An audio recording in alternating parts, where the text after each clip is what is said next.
I'm Matt Vale, one half of Illuminos. My brother is somewhere over there, doling out projectors as we speak. And we're here in Milton Keynes, a very exciting evening, where we're attaching little projectors to bikes and projecting moths out of them out onto the street as we drive around a route that we've got planned in the park down here.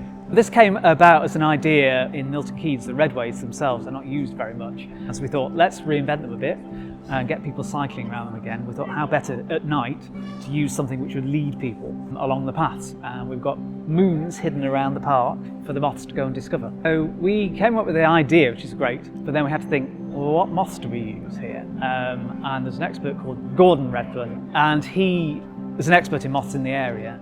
And he pointed us in the direction of all the moth species that actually are here. So every single one of the moths that you see, and there are 10 different moths we use, are those moths.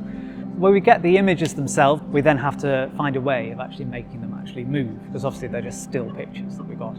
So we use a program called After Effects, which is like Photoshop, and we're able to stick them in there and break the wings off, break the body off, break the head off, put them all back together again, and then the wings we can make them flap, and the bodies we can make them move a bit, so that when we put it all back together in a video, it looks like it's really alive, even though it's just making a picture.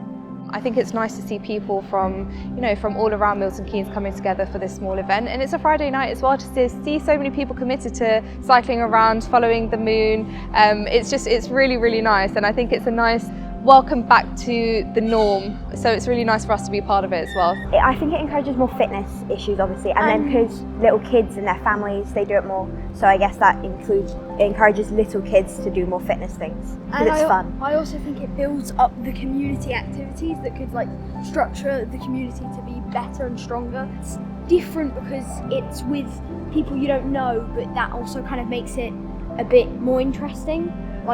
You're doing it with these cool projectors and with a bunch of people who you have no idea who they are, but you can kind of just go along with the ride, and maybe if you want to start conversations. I think it makes it a bit more fun as well, because we have these projectors that I think it's just better because kids again would enjoy it more, because it's not just, oh, I have to go cycling because my mum and dad said I have to. It's, oh, this is a fun thing with other people that I'm going to do.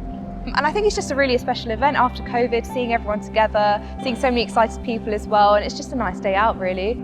I think projection artwork, we often do things that are massive, like on buildings, a bit like the moon behind us, and also really tiny, like on a teapot.